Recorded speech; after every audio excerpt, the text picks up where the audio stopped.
Glória a Deus. A paz do Senhor, meus irmãos, amém? Eu te convido a abrir a palavra do Senhor nessa noite, no Salmo de número 3. Salmo de número 3. Nós retomamos a leitura bíblica diária essa semana, né? E nós vamos retomar a leitura dos Salmos, né? E essa noite nós vamos falar um pouquinho, não no Salmo propriamente dito, no Salmo 3, mas nos acontecimentos que deram origem ao Salmo de número 3. Tá certo? Pode se colocar de pé.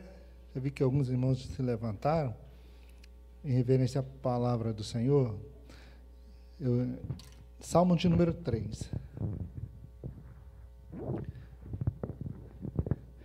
A palavra de Deus diz assim, o título do Salmo é Salmo de Davi, quando fugia de Absalão, seu filho.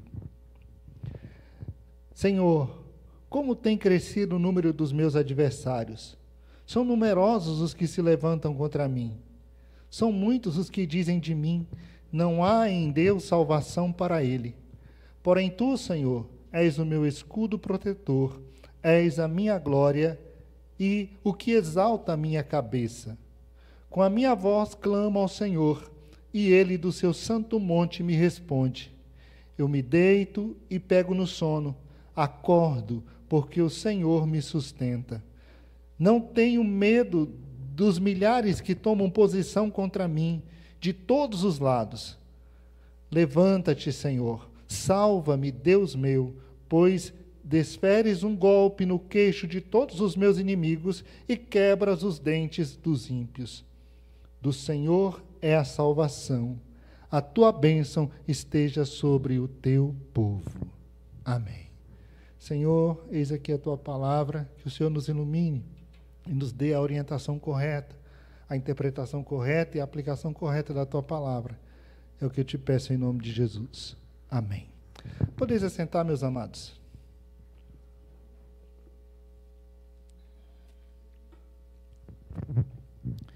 Queridos, nós estamos estudando na Escola Bíblica Dominical sobre a família, né? O estudo desse primeiro trimestre do ano é sobre a família. Nós estamos preparando 2025 e é um estudo que introduz o ano, trazendo orientações, trazendo conselhos, trazendo direcionamento para nós, para o ano de 2025. E esse ano Deus colocou no coração do nosso pastor que nós começássemos exatamente falando sobre família, a base da sociedade, a base da igreja, não é? Família forte, igreja forte, família abençoada, igreja abençoada, não é? E estamos aí na Escola Bíblica Dominical. E por orientação do nosso pastor, também durante as sextas-feiras, nesse primeiro período. E eu escolhi esse salmo para poder nessa noite falar dentro deste assunto, porque este é um salmo bem interessante. Este salmo ele foi escrito por Davi e, como o próprio título diz, o próprio título já traz o contexto ou as circunstâncias em que o salmo fora escrito. Esse salmo foi escrito por Davi em um momento muito difícil da sua vida. Davi foi um homem de guerra, Davi foi um homem que enfrentou muitos inimigos, Davi foi um homem que enfrentou grandes adversários, mas talvez essa guerra aqui para Davi tenha sido a pior de todas elas, no meu ponto de vista. Talvez você entenda diferente e isso não muda nada, né? Assim, você tem o seu entendimento, eu tenho o meu e nem eu estou errado e nem você, e a gente pode seguir assim, juntos. Né? Mas, no meu ponto de vista, talvez essa tenha sido a guerra mais dura para Davi. Por quê? Porque do outro lado, como adversário, Davi tinha seu próprio filho. Davi tinha seu próprio filho. Pensa numa glória ou numa batalha totalmente inglória. Para Davi era difícil, porque ganhar essa guerra significaria matar seu filho. Perder essa guerra significaria ser morto pelo próprio filho. Imagina a situação de Davi. Davi está numa guerra contra seu próprio filho. Seu próprio filho se levanta contra Davi. para tomar-lhe o reino, para tomar-lhe o poder, para dominar Davi e até para matá-lo, para tirar a própria vida, para que ele pudesse assumir o trono em Israel, em Jerusalém. E quando nós olhamos para isso, para um texto como esse, nós vemos que, de fato, as guerras mais cruéis, ou as guerras mais difíceis de serem travadas, são aquelas que nós travamos dentro do nosso próprio lar, no seio da nossa própria família. Talvez sejam as guerras mais pesadas, as guerras mais difíceis de serem lutadas, as batalhas mais difíceis de serem conquistadas. Mas são essas guerras que, muitas vezes, nos tiram sono, nos tiram o sossego, nos tira a paz, nos traz angústia de alma, de uma forma tão grande e tão terrível, como aconteceu com Davi. E neste salmo, nos versículos 1 e 2, ele descreve exatamente esse momento. Ele chega diante de Deus em uma oração, em um clamor, e esse clamor ele fora feito ali na primeira noite, quando Davi foge de Jerusalém. E ele diz para o Senhor: Senhor, como tem crescido o número dos meus inimigos? Como tem se multiplicado os meus adversários? São muitos os que agora se levantam contra mim. Porque Absalão não estava só. Absalão ele conseguiu conquistar todo o reino, todo Israel, para perseguir seu pai, para dominar. É interessante observar a história e o pano de fundo desse salmo, porque é exatamente isso que nós queremos conversar com os irmãos, não é? Que Absalão, ele era inteligentíssimo. Era um camarada bonito, dos filhos de Davi, o mais bonito. Aliás, a Bíblia diz que em Israel não tinha homem mais bonito que Absalão. Absalão era ali, da cabeça aos pés, não tinha defeito. Imagina como era esse homem. Não dá para imaginar, né? De vez em quando eu me olho no espelho, mas não dá para imaginar como é que era Absalão. A minha esposa diz que eu sou mais bonito que Absalão. Ainda bem que ela pensa assim, né? Não dá para comparar, embora isso não. Sabe por quê? Porque Absalão tinha uma cabeleira enorme. Eu falei, só nessa parte aí que a gente é diferente. Tinha uma cabeleira enorme. Diz que todo ano ele cortava o seu cabelo e vendia seu cabelo. Então, imagina o cabelo de Absalão. Devia ser a coisa mais linda, né? Mas era um camarada muito inteligente, sagaz, astuto. Era um camarada frio e calculista. Ele planejou tudo com muito cuidado. Ele foi cercando ali seu pai de uma forma terrível para poder tomar o poder, para poder usurpar o trono, conquistando o coração do povo. Um político nato, com um discurso político perfeito.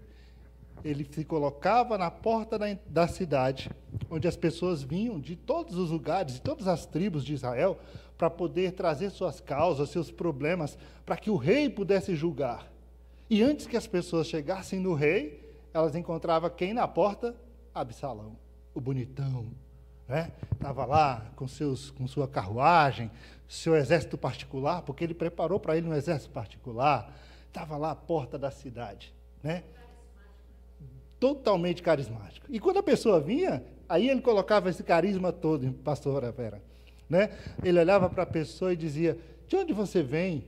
Né? Ah, eu venho da tribo tal, da tribo lá de Benjamim. Ou a sua tribo é a melhor, a sua casa é uma casa muito boa, sua casa é abençoada. Pena que não tem juiz em Israel, né, para julgar a sua causa, né? Pena que não tem quem possa, de fato, reconhecer o seu direito aqui em Israel.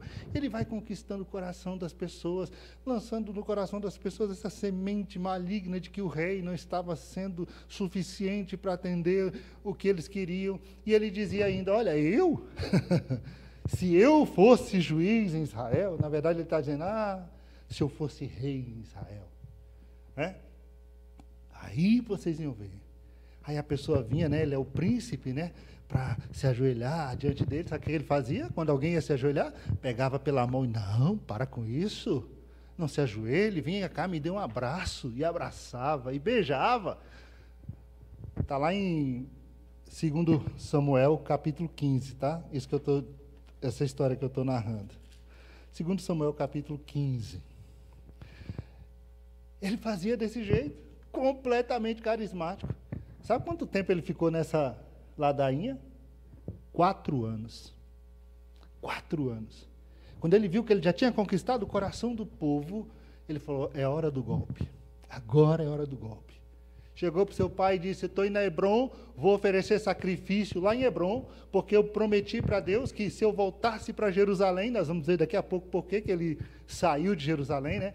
Se eu voltasse para Jerusalém, eu ia oferecer sacrifício a Deus em Hebrom. E ele foi para Hebrom e ele convidou 200 homens dos poderosos, dos homens ali mais influentes, próximos a Davi, e levou todo mundo para Hebrom. O golpe já estava pronto. Enquanto isso, ele pegou mensageiros e espalhou mensageiros por todo Israel, dizendo, olha, quando a trombeta tocar, todo mundo vai gritar, Absalão é rei em Hebrom. E ele foi para a cerimônia de coroação. Os 200 homens de Davi, que acompanhavam Davi, que tinham ido com ele, não sabiam do que se tratava. Aitofel, que era um dos principais conselheiros de Davi, chegou lá, junto com Absalão.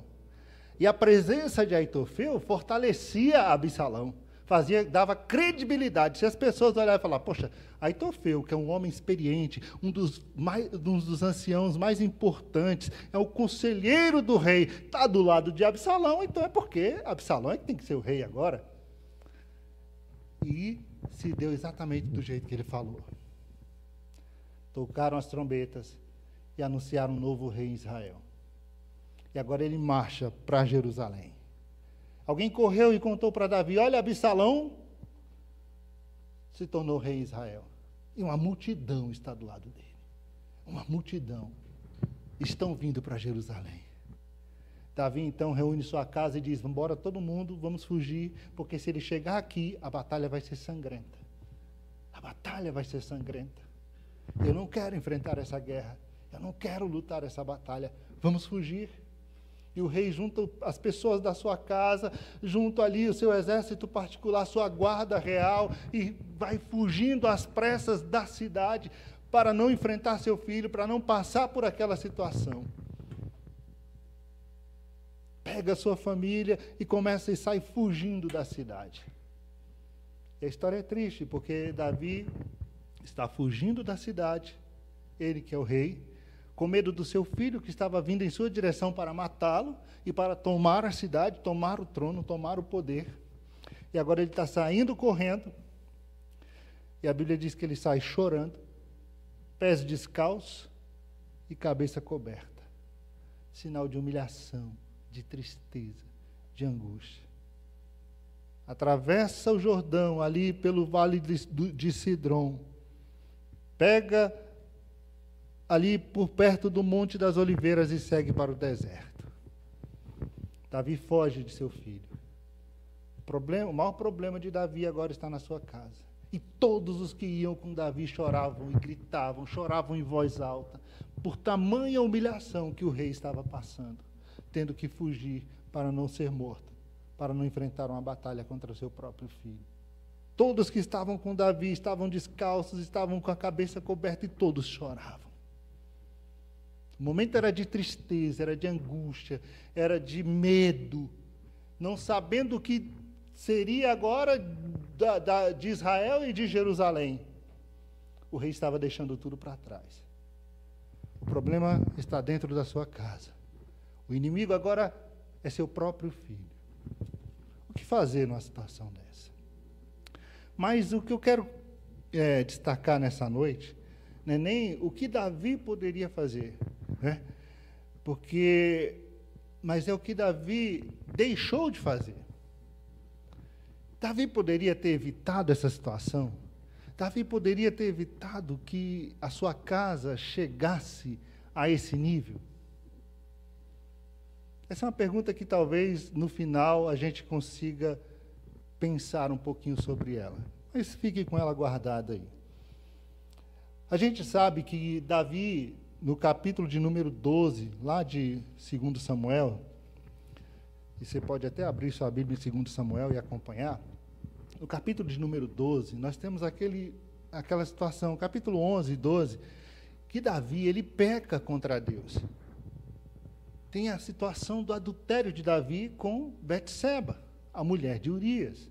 E a gente sabe da história, sabe o que Davi fez para poder esconder o seu adultério, a forma como Davi covardemente matou Urias para tentar esconder, para tentar fazer com que as pessoas não descobrissem essa situação terrível na qual ele tinha se envolvido com essa mulher, porque a mulher engravidou. E Davi achou que estava resolvido o problema, que o problema tinha morrido junto com Urias, ele tinha enterrado o problema junto com Urias, apesar de que em seu coração isso não era assim, as coisas não estavam resolvidas. Davi foi confrontado no capítulo 12 pelo profeta Natã. Natã chega na casa de Davi e diz, olha, você fez isso, isso, isso. Confronta Davi, aponta o dedo e diz, você pecou. Conta aquela historinha, né, do homem que tinha uma ovelhinha. A história você conhece, né? E Davi diz, esse homem tem que morrer. E Natã diz, esse homem é você, rei. Deus te deu todas as mulheres, a mulher que você quisesse. Você pegou logo a mulher de Urias e você matou Urias. E aí Davi confessa o seu pecado. Davi se ajoelha e Davi pede perdão a Deus. Davi foi sincero quando ele pediu perdão a Deus. Davi, de fato, se arrependeu dos seus pecados. Só que o fato de nos arrependermos dos nossos pecados e com sinceridade buscarmos o perdão de Deus, não nos livra das consequências do nosso pecado. E as consequências do pecado de Davi estavam ali. O próprio Deus disse, olha, você está perdoado. Natã disse, quando Davi disse, eu pequei contra Deus, Natã disse, Deus já te perdoou, Davi. Mas as consequências do teu pecado virão sobre a tua casa. A espada não sairá da tua casa. Então Deus decretou isso contra Davi. O que você fez com Urias, com sua mulher, se fará com as suas mulheres, à luz do dia, para que todos vejam, para que todos saibam. As consequências do pecado estavam ali. Por isso a gente tem que pensar muito sobre isso.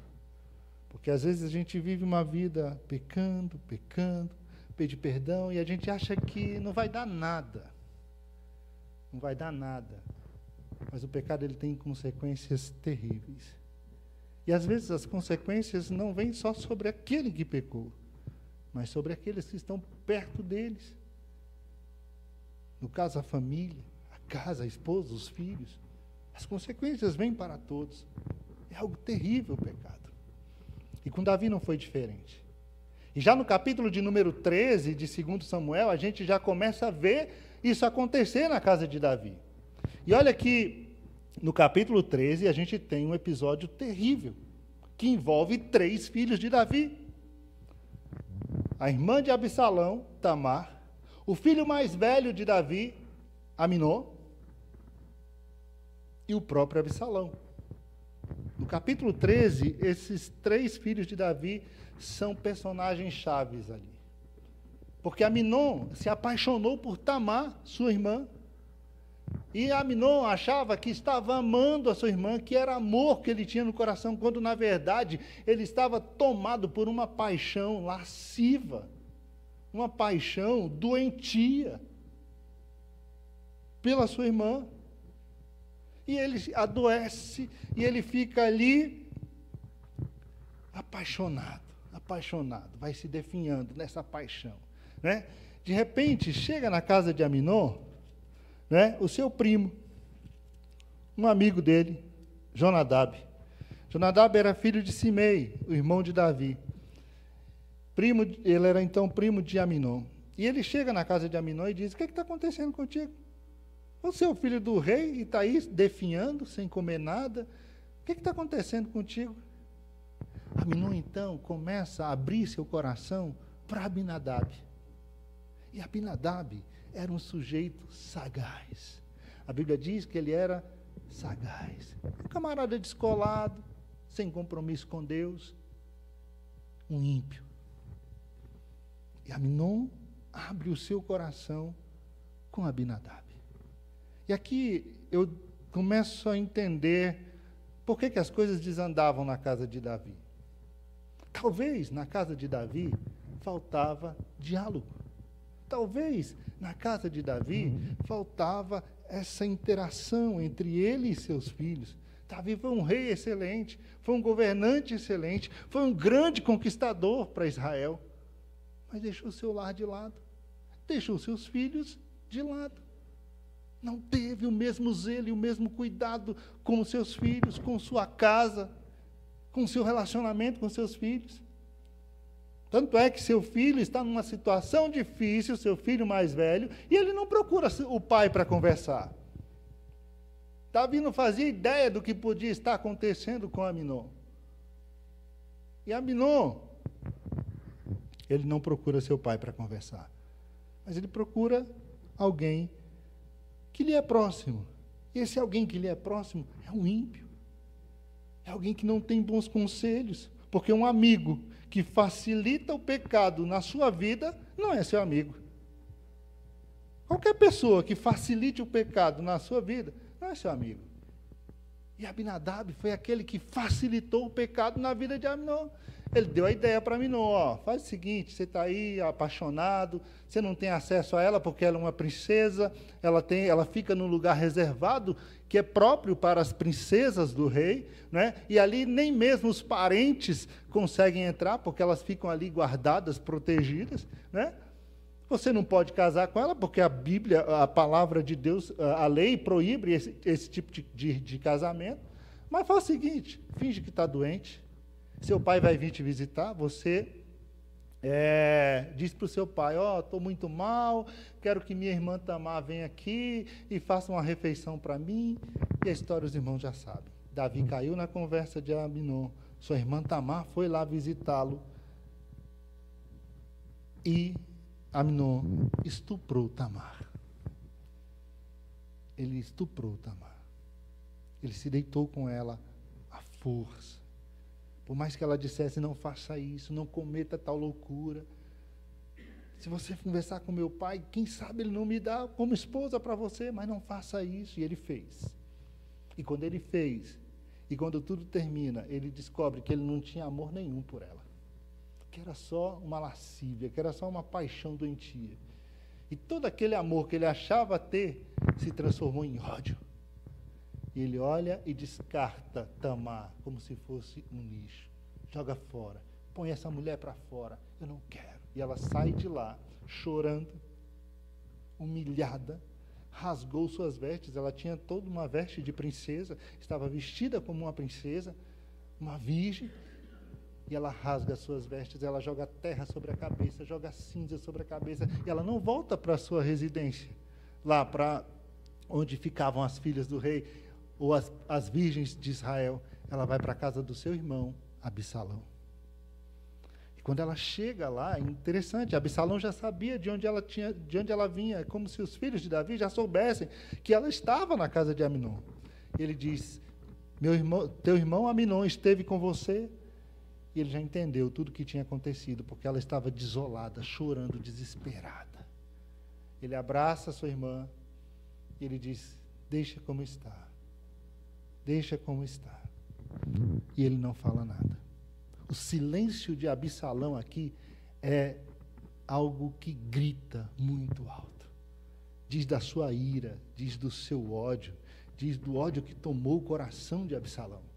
Salomão não fala nada com Aminon. E Davi? Davi ficou sabendo, Davi ficou irritado com o que aconteceu, Davi ficou com raiva, mas só isso. Só isso. Davi não tomou uma providência em relação ao seu filho Aminon. Por que será que Davi não fez nada? Por que será que Davi, então, não tomou uma postura de pai? Talvez não de rei, mas de pai. Por que ele não chamou seu filho Aminon e mostrou para Aminon que Aminon estava errado?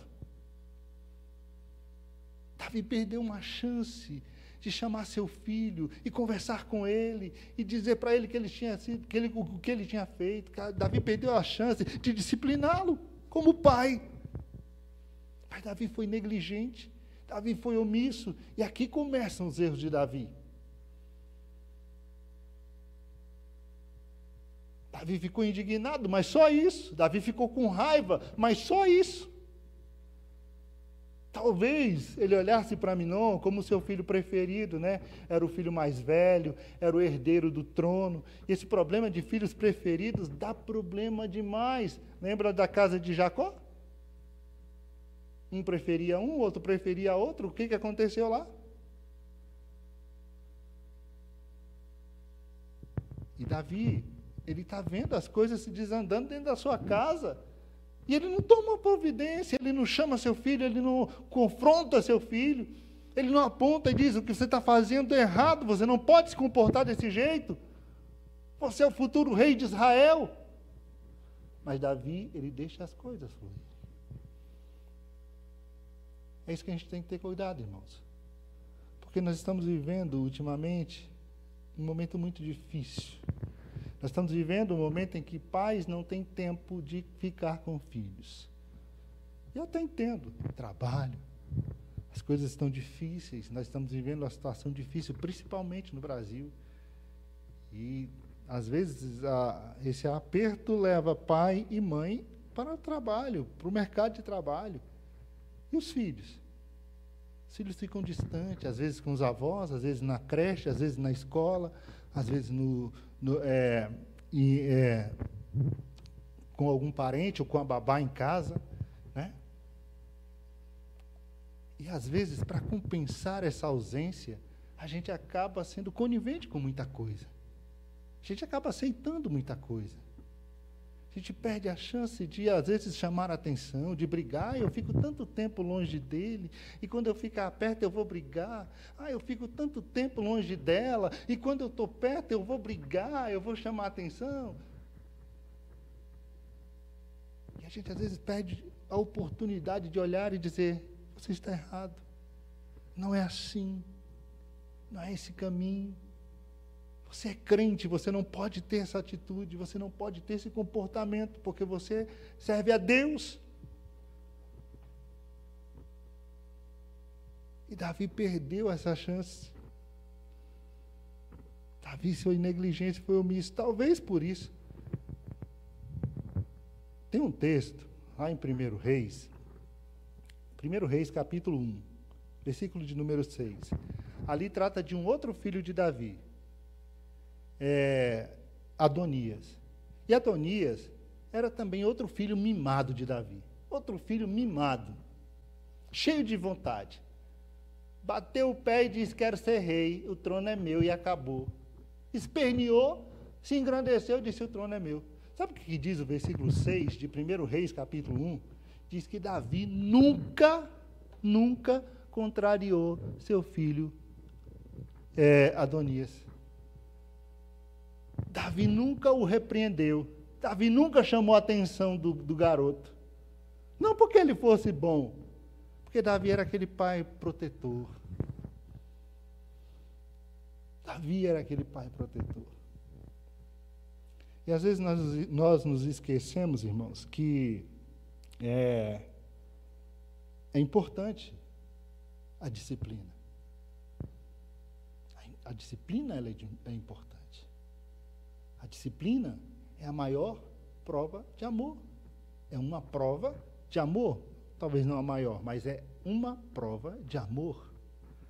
Até porque quando Deus, Ele quer mostrar para o seu povo que Ele é Deus e ama, e que quando Ele disciplina, Ele ama, Ele usa a figura do Pai amoroso.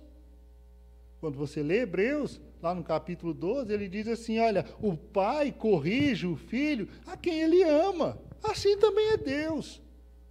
Quando Deus corrige, não é porque Ele quer o mal, e a correção num primeiro momento não parece ser boa. Mas depois ela produz um fruto que é bom. A correção é um sinal de amor. E Davi perdeu aqui a chance de corrigir seu filho Amnon. Davi deixou passar essa oportunidade de chamar seu filho e explicar para ele o que era a vida. E agora, Como está a situação? Aminon foi para sua casa, ficou na sua casa, Absalão ficou na dele, não falava com seu irmão, e Davi foi para casa, e Tamar ficou na situação que estava. Aminon, talvez, pensasse assim, meu pai cometeu um adultério com Betseba. Não deu nada. Matou Urias, não deu nada. Esse estupro vai dar alguma coisa? Também não vai dar nada. E, de fato, não deu nada. Talvez Davi deixou de chamar a atenção de seu filho porque se sentia culpado também.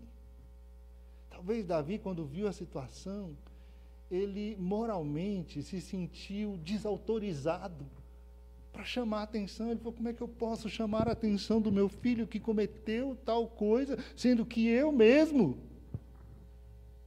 fiz aquilo com Urias e com Betseba? Talvez o passado de Davi, o pecado de Davi agora, estava ali fazendo com que ele se sentisse moralmente desconcertado de chamar a atenção do seu filho. Talvez tenha sido essa a razão dele ter deixado as coisas. Se irou, mas também não chamou a atenção. Porque o filho poderia apontar e dizer, mas você também. Você está falando comigo, mas você também fez. Você também agiu assim?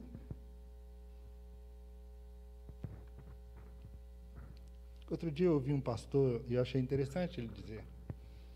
Ele dizia exatamente isso. Ele dizia, olha, não deixe que seu passado interfira, de modo a impedir que você exerça a sua autoridade dentro da sua casa.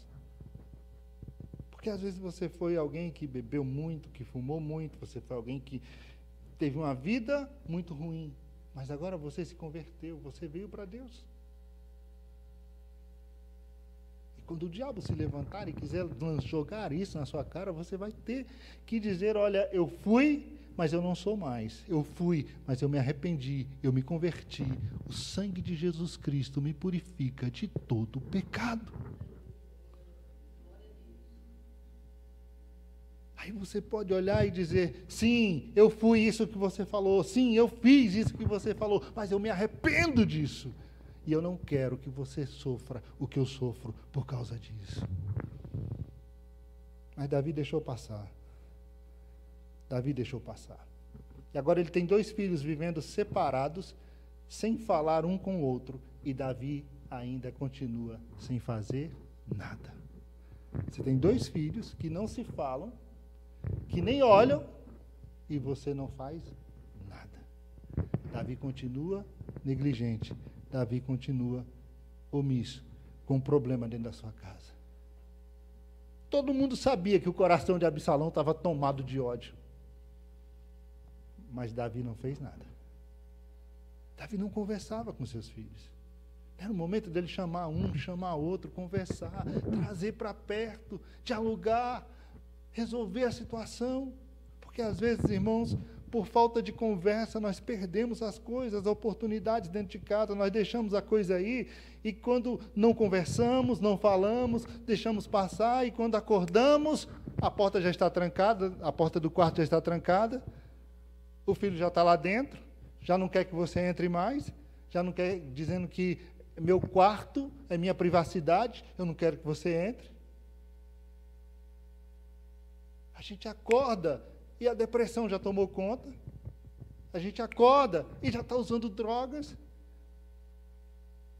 Porque a gente não conversou, porque a gente deixou passar a oportunidade, a gente deixou passar o momento de falar. A gente acorda e o lar já está totalmente tomado por contendas, por confusão, porque nós não tomamos a decisão que tínhamos que tomar.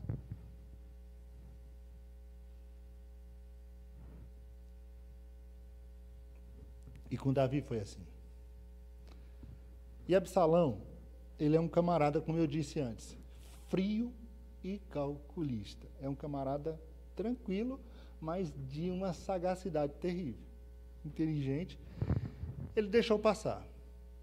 Passaram 2 anos. 2 anos. Sem se falar, cada um no seu lugar. Davi achou até que as coisas já tinham se consertado por si mesmo, né? Mas aí, depois de 2 anos, Absalão já tinha um plano para matar seu irmão Aminon, para se vingar de Aminon. E para Absalão seria ótimo, né? Porque ele ia matar 3 coelhos numa cajadada só. Ele matava Aminon, que era o herdeiro do trono, aí ele passaria a ser o sucessor, né? Ele vingava a morte da sua irmã, né? Matava o irmão, vingava a morte da irmã e se colocava como herdeiro, como sucessor. Resolveu o problema.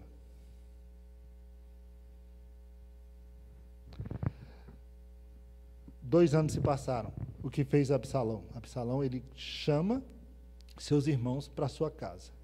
Só que ele não vai chegar lá e falar: ô Aminon, vem aqui em casa, vai ter uma festa aqui, nós vamos tosquiar ovelhas. E toda vez que eles iam tosquiar as ovelhas, eles faziam uma festa, faziam um banquete, era um momento muito bom. A lã era algo muito importante na economia naquela época. E os filhos de Davi eram ricos, tinham seus rebanhos, e Absalão tinha o seu rebanho. E ele ia fazer a tosquia das suas ovelhas, ele aproveitou esse momento para executar o seu plano de vingança contra o seu irmão.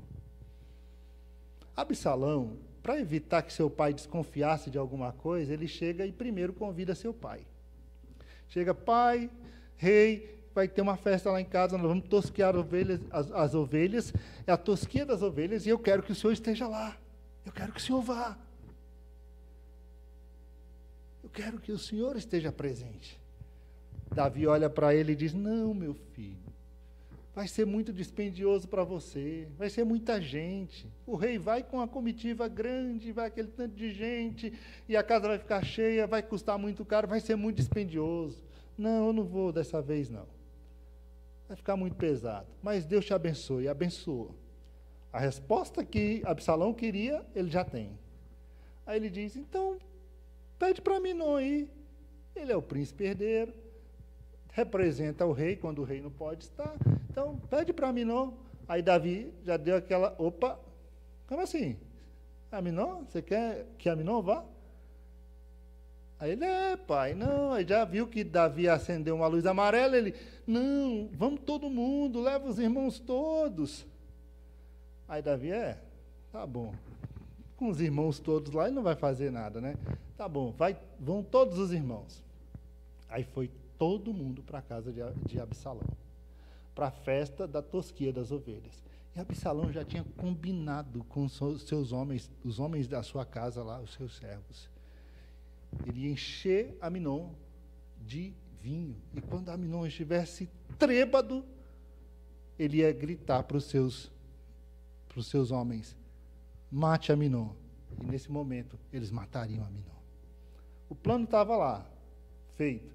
Todo mundo na casa, 2 anos já se passaram, né? Vingança é um prato que se come frio. E ele executou o seu plano. Quando Aminon estava bêbado na festa, ele deu o sinal. E seus homens ficaram com medo, né? Vão matar o filho do rei. Vai ser difícil, né? Sabe o que Absalão falou para eles, né? O mesmo texto que Deus falou para Josué, né? Seja forte e corajoso. Seja forte e corajoso. Só faltou falar, porque o Senhor é contigo, mas não falou isso não. Ele falou: seja forte e corajoso e façam o que você tem que fazer. E os homens mataram Aminon. E quando Aminon cai morto, os irmãos saem desesperados e correndo, e aquela confusão toda, e cada um vai para um lado. E antes dos filhos de Davi chegarem no palácio, a notícia já tinha chegado para Davi. Só que a notícia chegou trocada, chegou lá dizendo: olha, morreu todo mundo. Absalão matou todo mundo. Davi começa a chorar, rasga suas vestes, entra em pranto, entra em desespero. E talvez naquele momento passou na cabeça de Davi: o que eu fiz? Por que eu não percebi? Por que eu não vi? Por que eu não fiz? Por que eu não falei? Por que eu não disse? Porque é sempre assim, na hora que a tragédia chega, é que a gente fica pensando no que a gente deixou de fazer, no que a gente deixou de falar.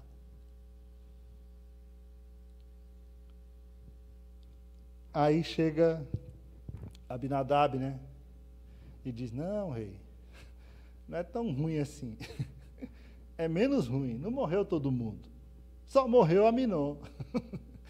Como se isso não fosse tão trágico, mas só morreu Aminon. E agora, Absalão foge. Vai para Jesur, morar com seus avós maternos. E Davi fica lá com seu luto. Isso porque ele foi negligente, quando ele podia ter conversado e ter resolvido essa situação. Talvez ele não resolvesse, porque quando filhos grandes, maduros, adultos tomam suas posições, às vezes nem os pais conseguem mudar. Talvez Davi não conseguisse mudar, mas não fazer nada, não dizer nada, não tomar uma posição, aí foi longe. E agora, seu filho Absalão fugiu, foi embora, seu filho Aminon está morto. E o tempo passou. Passaram 3 anos. Depois de 3 anos, Davi já estava com seu coração confortado acerca da morte de Aminon. E Davi começou a sentir falta do seu filho Absalão.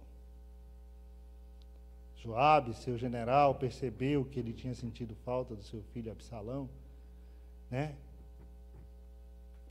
Arquitetou um plano para poder convencer Davi a trazer Absalão de volta lá da casa do seu avô materno, lá de Jesur, né? E ele trouxe uma mulher de Tecoa, e a mulher contou uma história para Davi. Davi era aquele que ouvia as histórias e se comovia, né? Como foi com a história de Natã. Essa mulher contou a história de que ela tinha um filho, e tinha 2 filhos, e os filhos brigaram, e um matou o outro, e agora a família quer matar o que matou o irmão. E ela não pode deixar que esse outro filho morra, porque senão ela vai ficar sem herdeiro, e a família, a semente do marido dela já não vai mais existir. E ela faz o rei jurar que vai proteger o filho dela. Era uma história que Joabe induziu essa mulher a contar. E Davi, no início, acreditou e até jurou, mas depois a mulher disse, olha, mas você tem um filho na mesma situação, está longe. Né? Rei, a vida é curta. A vida é como uma água jogada na terra, passa muito rápido. Nem Deus quer que as coisas sejam resolvidas assim. Traz seu filho de volta. Aí Davi percebe que tem a mão do seu general nessa conversa, né? Aperta a mulher, ela diz, realmente Joabe me instruiu a fazer isso, a dizer isso. Aí ele chama Joabe e ele diz, tá bom, traz Absalão, pode trazer de volta. Mas tem uma coisa, você traz ele, mas ele vai para a casa dele e eu não quero vê-lo. Ele não vai ver a minha face. Essa é a forma de se resolver a situação. Mais uma vez, Davi erra. Pensa comigo, se ele queria punir seu filho, talvez usasse de outra estratégia, mas deixá-lo longe, afastá-lo de si mesmo, sendo que o próprio coração de Davi sentiu saudade, desejava estar com seu filho. Talvez a gente possa imaginar que ele não queria que as pessoas pensassem que ele estava bajulando o seu filho. Então, deixa ele lá e eu aqui, que aí não fica esse negócio de as pessoas olharem e falar, já trouxe o filho de volta, lá, já está tudo. Deixa ele lá na casa dele. E Absalão veio e ficou na sua casa e não via o rosto do seu pai. A melhor forma de se resolver os problemas é sentar e conversar. O distanciamento aumenta a amargura, aumenta a tristeza, aumenta. A Bíblia diz, olha, não se ponha o sol sobre a vossa ira. Se a briga foi hoje, resolve hoje. Deixa para amanhã não. Amanhã parece que a amargura fica mais, calcificada. E se eu ficar 3 dias sem falar, meu Deus, aí já vai para o 4, vai para o 5, daqui a pouco está 1 mês sem falar e está tudo normal. Um entra pela porta da sala, outro sai pela porta da cozinha. Um senta na mesa, o outro levanta da mesa porque não quer falar. Não, não pode ser assim. Essa ausência, esse não falo, esse não quero falar. Não. Tem que sentar, tem que conversar, tem que explicar. Era o momento de Davi chamar Absalão à responsabilidade. Ele fugiu, mas agora ele voltou. Então agora eu preciso, como pai, tomar uma posição e mostrar para ele que ele errou. Mas, de novo, Davi deixa as coisas passarem. E age como uma criança, mimada. Não me vê, não fala comigo, vai cuidar da sua vida. Essa não é a melhor forma de resolver problemas. Essa não é a melhor forma de trazer solução para os problemas. O diálogo é importante. Conversar é importante. Resolver as coisas é importante. Resolver as coisas é importante. Não deixar o tempo passar. E Davi deixou o tempo passar. E depois de 2 anos, o filho lá na casa dele e Davi na casa dele, Absalão resolveu tomar a iniciativa. Eu quero ver meu pai. Eu quero ver o rei.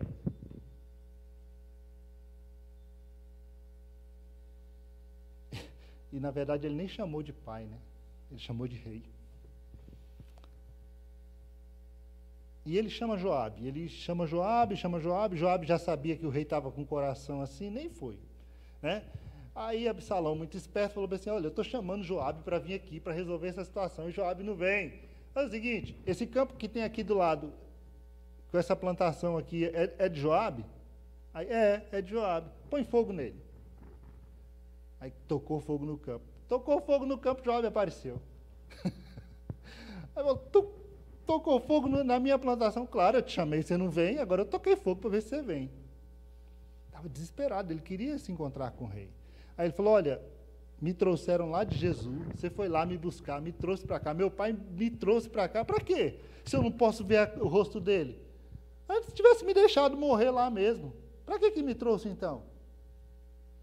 Joabe procura Davi, explica a situação, aí Davi então permite que seu filho venha.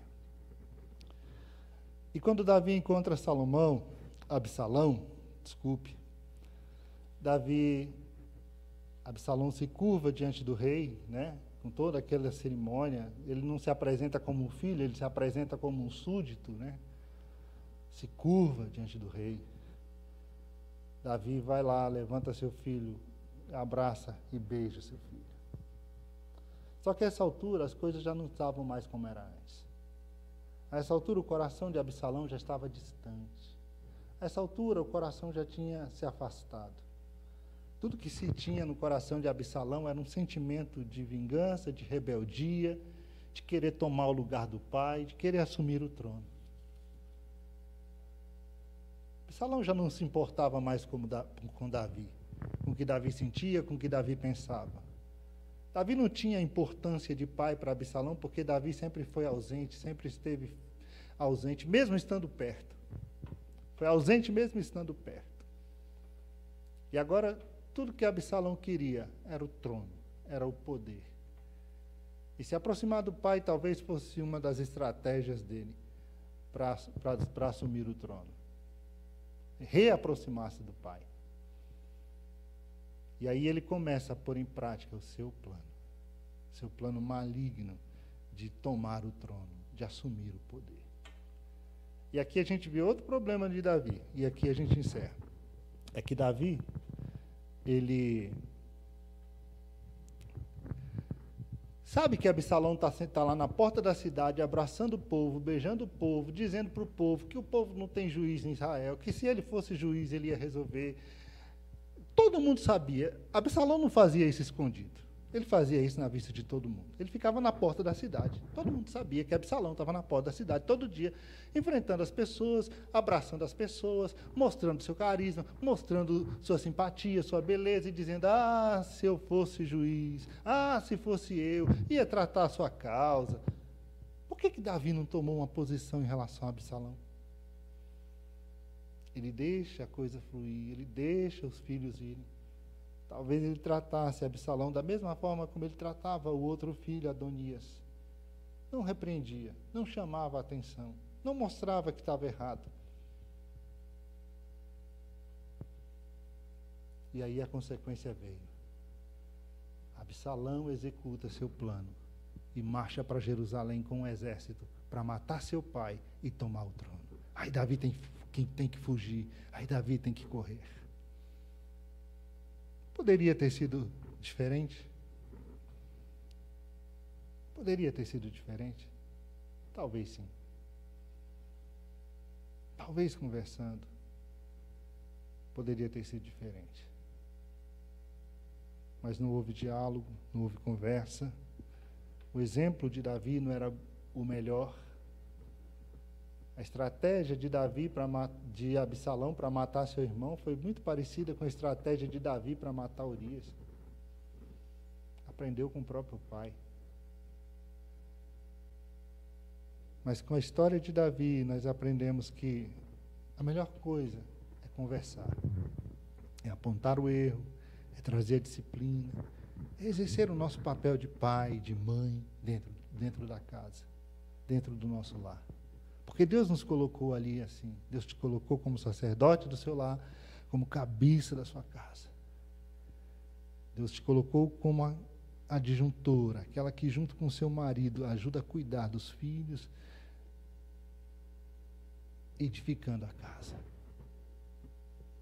E nós não podemos amar os nossos filhos mais do que amamos ao Senhor. E quem disse isso foi Jesus. Jesus disse, olha, se alguém ama seu filho mais do que a mim, não é digno de mim. E o que seria amar o filho mais do que amar a Deus? É exatamente quando a gente põe os filhos à frente da palavra de Deus. A gente sabe que está errado, a gente sabe que não é isso que Jesus ensinou, mas como é meu filho, a gente passa a mão, a gente deixa, a gente releva. Tem coragem de dizer que está errado, peça perdão a Deus, se arrependa. Esse caminho aí te leva para o inferno, para com isso. Está errado, vai lá, pede perdão para o irmão, vai lá, pede perdão para a irmã. Você errou, você foi grosso, você foi estúpido. Não se fala assim, não se faz assim, peça perdão, se arrependa. Porque se a gente não toma essa atitude, os filhos começam a achar que o que eles estão fazendo de errado está certo. Que aquele comportamento dele ou dela é normal.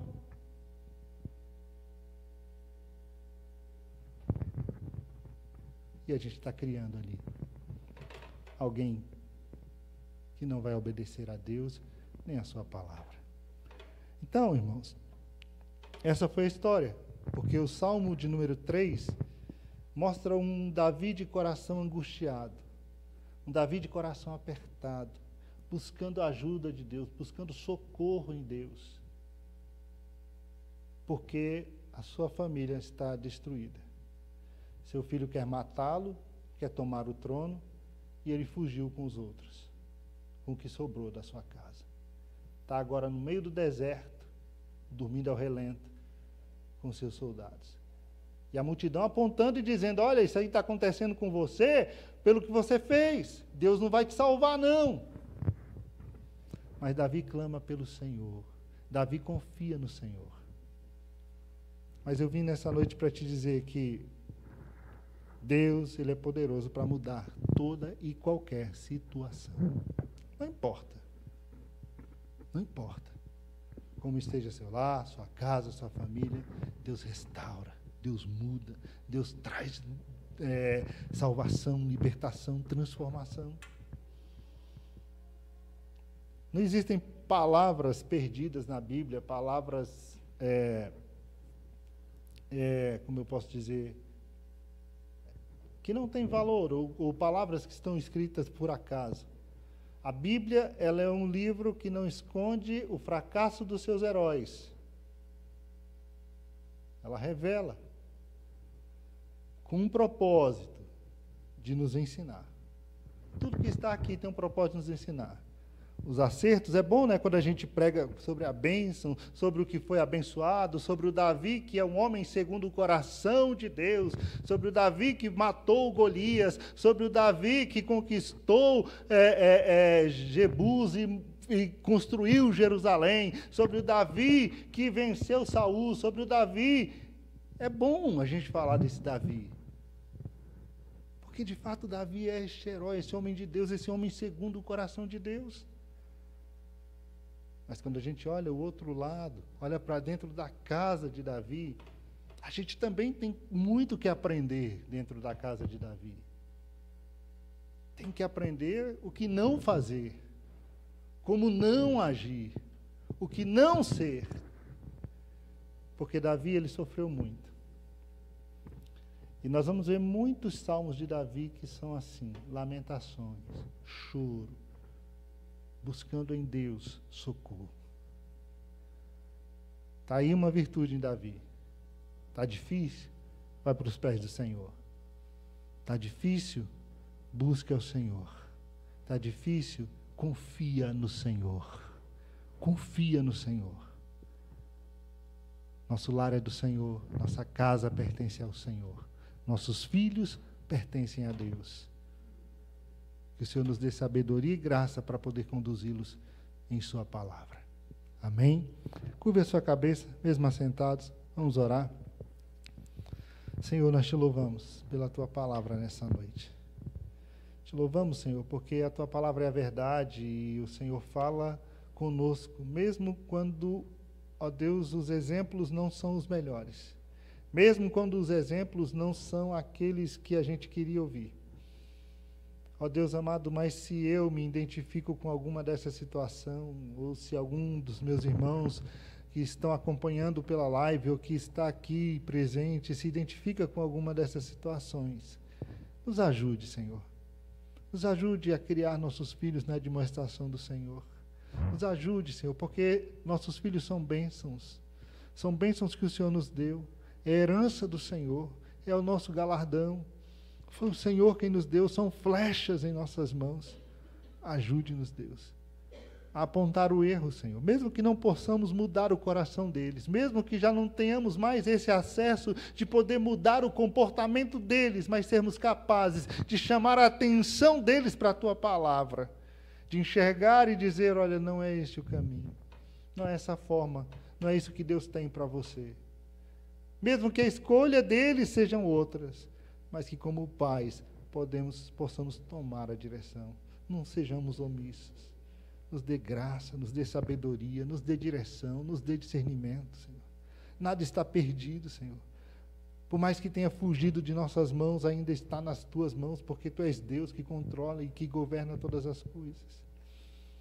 Nos dê graça, nos dê sabedoria, nos encha com Teu Espírito.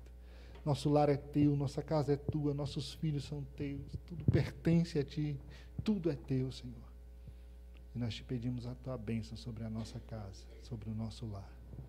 Em nome de Jesus. Amém, amém, amém. Joel, meu querido, eu agradeço a oportunidade. É um privilégio poder compartilhar com os irmãos a palavra do Senhor. Amém? Deus abençoe cada um dos irmãos.